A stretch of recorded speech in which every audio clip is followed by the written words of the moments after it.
We're gonna try this. Let's see this. I'm sitting out here in the dock of the bay, Sausalito Bay, early, 4:44. Well, one clock says 4:39. All right, guys. Sometimes I like to wake up and just kind of do a little morning meditation. Sometimes the morning meditation will wake me up.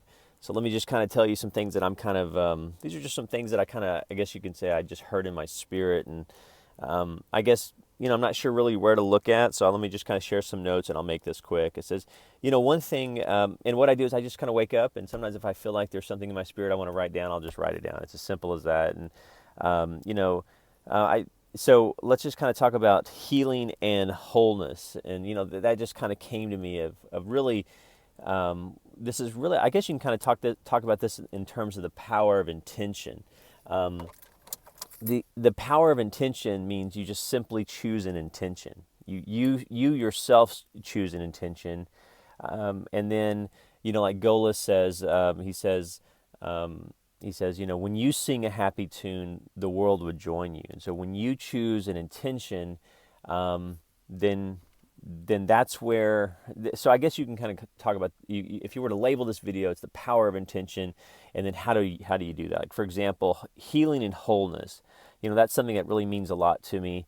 And then I wrote down, it says, you choose your intention and let them choose theirs. And so we've kind of moved from intentions to relationships, and how a lot of times having good intentions can really heal relationships, because as you begin to sing a happy tune, what you'll notice is you'll move into better relationships, and you'll move away from relationships that really aren't aligned with your specific intention. And that's kind of what a lot of letting go is. We talk about letting go as something like that we do, but really what letting go is, it's really just something that happens naturally as we evolve and we move towards our intention.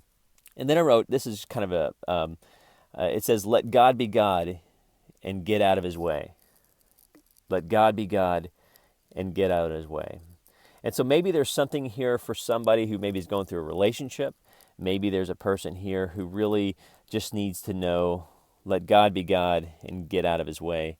And I've already talked about how like attracts like. And so, for example, if you choose an intention to, let's say you choose an intention that you want to move materialism out of your life, or if you want to move, you want to move something out, or you want to move something in. It's kind of the same process. So if you want to, let's just say you've kind of come to that point where you're like, I'm just kind of done chasing the dollar and trying to always define myself from externals and how I'm viewed. And once you come to that place where you're like, I really want to work out of my essence. I really want to live and move and have my being with God in my essence. And what would that life look like?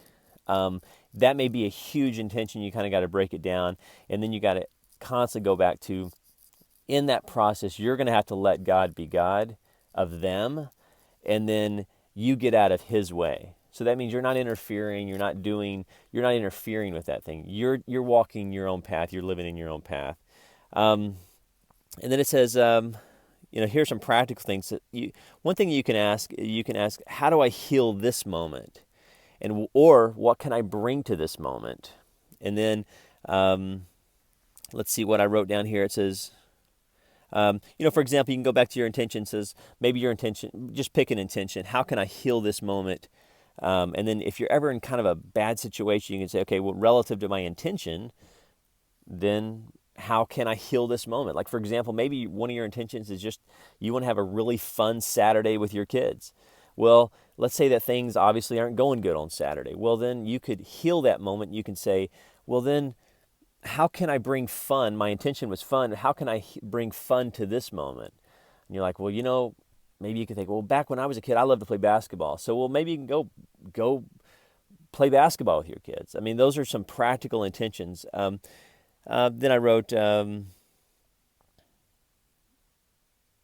I talked about letting go, and then this is also important, and this took me a long time to realize that how we have to avoid criticism in this process, and that how the human heart, if you really, and you'll only understand this as you get older, or this is something that I've only understood as I've gotten older, is that the human heart just almost does not have the capacity to deal with personal criticism. I mean, it almost takes a guru constantly meditating, loaded with cannabis, in the Himalayas, completely alone.